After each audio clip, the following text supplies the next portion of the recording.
மக்களை காப்போம் தமிழகத்தை மீட்போம் என்ற உன்னத எழுச்சி பயணமாக செங்கல்பட்டு கிழக்கு மாவட்டம் செய்யூர் பஜார் பகுதிக்கு வருகை தந்த அதிமுக பொதுச் செயலாளர் எடப்பாடி கே பழனிசாமியை அதிமுக தொண்டர்கள், நிர்வாகிகள் மற்றும் பொதுமக்கள் உற்சாகமாக வரவேற்பு அளித்து வருகின்றனர். இதுகுறித்து தலைமை செய்தியாளர் ஜெயக்குமார் வழங்க கேட்கலாம். ஜெயக்குமார், வணக்கம். விவரம் என்ன? வணக்கம் மஞ்சளா. மக்களை காப்போம் தமிழகத்தை மீட்போம் புரட்சி தமிழருடைய எழுச்சி பயணம் செங்கல்பட்டு கிழக்கு மாவட்டம் மாவட்ட கழக செயலாளர் திருப்போரூர் ஆறுமுகம் ஏற்பாட்டிலே அனைத்து இந்திய அண்ணா திராவிட முன்னேற்ற கழகத்துடைய பொதுச் செயலாளர், சட்டமன்ற எதிர்க்கட்சித் தலைவர், முன்னாள் முதலமைச்சர் புரட்சி தமிழர் எடப்பாடி கே பழனிசாமி அவர்கள், அதாவது செய்யூர் பஜார் வீதியிலே திறந்திருக்கக்கூடிய பல்லாயிரக்கணக்கான மக்கள் மத்தியிலே எழுச்சி உரை ஆற்றுவதற்காக வருகின்ற கொண்டிருக்கிறார். அனைத்து இந்திய அண்ணா திராவிட முன்னேற்ற கழக ஆட்சியிலே இந்த செய்யூர் சட்டமன்ற தொகுதிக்கு எண்ணற்ற திட்டங்களை அதிமுக அரசு செய்து கொடுத்திருக்கிறது. மக்கள் அதை நன்றியோடு எண்ணி பார்க்கிறார்கள். அந்த நன்றியினுடைய எழுச்சியைத்தான் இன்றைக்கு இந்த செய்யூர் சட்டமன்ற தொகுதியை குழுங்குகிற விதமாக இந்த பகுதியில் இருக்கக்கூடிய அனைத்து தரப்பு மக்களும் இங்கே குழுமி இருக்கிறார்கள். குறிப்பாக செங்கல்பட்டு மாவட்டத்தை பொறுத்தளவிற்கு புதிய மாவட்டமாக உதயமாக்கியது அனைத்து இந்திய அண்ணா திராவிட முன்னேற்ற கழக அரசு. காஞ்சிபுரம் மாவட்டத்தோடு இணைந்திருந்த பொழுது மிகப்பெரிய ஒரு மாவட்டமாக இருந்தது. மக்களுக்கு பல்வேறு வளர்ச்சிப் பணிகளை செய்வதில் தாமதமானது என்ற காரணத்தினால் இந்த மாவட்டத்தை பிரித்து செங்கல்பட்டு மாவட்டமாக உருவாக்கியது. அதே போன்று ஆலம்பரைக்குப்பம், மரக்காணம், கிழக்கு புதிய கடல் தளம் அமைக்க ஆவணம் செய்யப்பட்டது அனைத்து இந்திய அண்ணா திராவிட முன்னேற்ற கழக ஆட்சியிலே. புதுப்பட்டினம் பகுதியிலே, அதாவது உய்யாலி குப்பம் பகுதிக்கு அதாவது தூண்டில் வளைவு அமைக்க அனைத்து இந்திய அண்ணா திராவிட முன்னேற்ற கழக அரசு 12 கோடி ரூபாய் மதிப்பீட்டிலே அனைத்து இந்திய அண்ணா திராவிட முன்னேற்ற கழக ஆட்சியிலே அமைத்துக் கொடுக்கப்பட்டது. இப்படி மீனவர்களுடைய வாழ்வாதாரத்தை உயர்த்துவதற்காக, மீனவர்களுடைய வாழ்வாதாரத்தை மேம்படுத்துவதற்காக இந்த தூண்டில் வளைவு திட்டம் அனைத்து இந்திய அண்ணா திராவிட முன்னேற்ற கழக ஆட்சியிலே அமைத்துக் கொடுக்கப்பட்டது. அதே போன்று எடையாத்தூர் பாலாறு மேம்பாலம் 13 கோடி ரூபாய் மதிப்பீட்டிலே அமைத்துக் கொடுக்கப்பட்டது. தேவூர் இருமுலிச்சேரி பாலாறு மேம்பாலம் 30 கோடியிலே உருவாக்கி கொடுக்கப்பட்டது. அதே போன்று வாயலூர் தடுப்பணை பாலாறு மேம்பாலம் அமைத்துக் கொடுக்கப்பட்டது. வயலூர் தடுப்பணை பாலாறு 32 கோடி ரூபாயிலே அமைத்துக் கொடுக்கப்பட்டது. வள்ளிபுரம் ஈசூர் பாலாற்றின் தடுப்பணை 32 கோடி ரூபாயிலே அமைத்துக் கொடுக்கப்பட்டது. செய்யூர் நீதிமன்றம் புதியதாக உருவாக்கி கொடுக்கப்பட்டது. இடைக்கிரி நாடு எல்லையம்மன் கோயிலில் இருந்து குறிப்பாக வந்தவாசி சாலை, CW சாலை என்று சொல்லக்கூடிய அந்த இருவழிசார் தார் சாலை அமைத்துக் கொடுக்கப்பட்டது. வயலூர் பாலாற்றினுடைய குறுக்கே வயலூர் பகுதிக்கு தடுப்பணை அமைத்துக் கொடுக்கப்பட்டது. அனைத்து இந்திய அண்ணா திராவிட முன்னேற்ற கழக அரசின் ஆட்சியிலே வயலூர் அரசினுடைய மேல்நிலைப்பள்ளி தரம் உயர்த்தப்பட்டது. செய்யூர் தீயணைப்பு நிலையம் அமைத்துக் கொடுக்கப்பட்டது. மாவட்ட உரிமையியல் நீதிமன்றம் கொண்டு வரப்பட்டது. செய்யூர் விவசாயிகளுக்காக பயன்பாட்டிற்காக தானிய கிடங்கு ஏற்படுத்தி கொடுக்கப்பட்டது. விவசாயிகளுடைய நாயகனாக விவசாயிகளுடைய தேவைகளை அறிந்து அனைத்து இந்திய அண்ணா திராவிட முன்னேற்ற கழகத்துடைய பொதுச் செயலாளர் புரட்சி தமிழர் எடப்பாடி கே பழனிசாமி அவர்கள் பல்வேறு மக்கள் நல திட்டங்களை இந்த தொகுதிக்கு செய்து கொடுத்திருக்கிறார்கள். அந்த எழுச்சியைத்தான் இந்த தொகுதியை, இந்த செய்யூர் தொகுதி சட்டமன்ற தொகுதியை குழுங்குகிற விதமாக பல்லாயிரக்கணக்கான மக்கள் மத்தியிலே இந்த எழுச்சி உரை ஆற்றுவதற்காக அனைத்து இந்திய அண்ணா திராவிட முன்னேற்ற கழகத்துடைய பொதுச் செயலாளர் புரட்சி தமிழர் எடப்பாடி கே பழனிசாமி அவர்கள் வருகை தந்து கொண்டிருக்கிறார்கள்.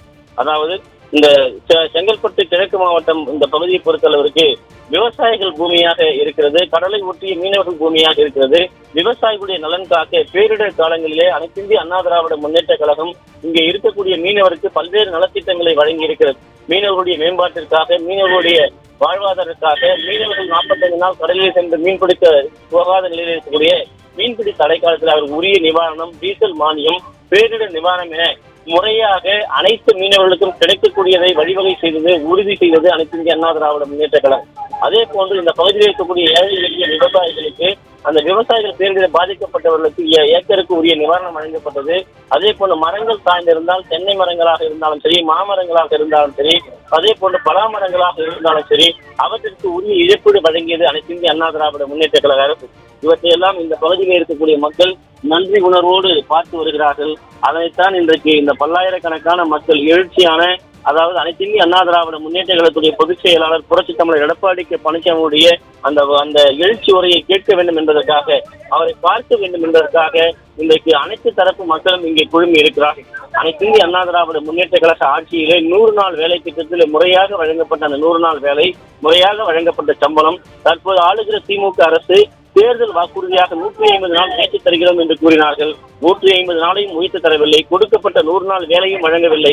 ஏற்கனவே இருந்த அந்த 100 நாள் வேலையை குறைத்திருக்கிறார்கள். அதே நேரத்தில் அதில் வழங்கப்பட்ட கூலியை மிக சொற்பமான கூலியாக பல்வேறு மாவட்டங்களிலே இன்றைக்கு 50 ரூபாயை கூட முறையாக வழங்காத அவலம் இருக்கிறது. அதிலே ஆளுங்கட்சியினுடைய பிரமுகர்கள் உள்ள திமுகவை சேர்ந்தவர்கள் நுழைந்து அந்த 100 நாள் வேலை திட்டத்திலே மிகப்பெரிய கொள்ளை அளிப்பதாக மிகப்பெரிய குற்றச்சாட்டை அந்த ஏழை எளிய மக்கள் 100 நாள் வேலை திட்டத்தின் மூலமாக பயன்பெறக்கூடிய எளிய மக்கள் வேதனையோடு தெரிவிக்கிறார்கள். அதாவது ஏழை எளிய மக்களுடைய வயிற்றில் அடிக்கக்கூடிய இந்த விஷயத்திற்கு 2026 தேர்தலில் முடிவு கட்டுவோம் என்கிற அந்த முயற்சியை அவருடைய அந்த வேதனையை அவர்கள் வெளிப்படுத்துவதற்காகத்தான் இங்கே குவிந்திருக்கிறார்கள். அதே போன்று ஏழை எளிய மக்கள், அடித்தட்டு மக்கள், கூலி தொழிலாளர்கள், விவசாயிகள், நெசவாளிகள் பயன்படுத்த வந்த அந்த தாலிக்கு தங்கம் திட்டம் இன்றைக்கு மிகப்பெரிய ஒரு அரசியல் காழ்ப்புணர்ச்சியோடு நிறுத்தப்பட்டிருக்கிறது. ஆளுகிற திமுக அரசு ஒரு சவரன் இன்றைக்கு 75,000 80,000 ரூபாய் இருக்கிறது. மக்களுக்கு, பெண்களுக்கு, ஏழை எளிய மக்களுடைய திருமணத்திற்கு திட்டமாக இருந்த தாலிக்கு தங்கம் திட்டத்தை கூட இவர்கள் நிறுத்திவிட்டார்கள். அம்மா மினி கிளினிக்கை நிறுத்திவிட்டார்கள். அம்மா சிமெண்டை பெயர் மாற்றம் செய்திருக்கிறார்கள். அம்மா கிளினிக் பெயர் மாற்றம் செய்யப்பட்டிருக்கிறது.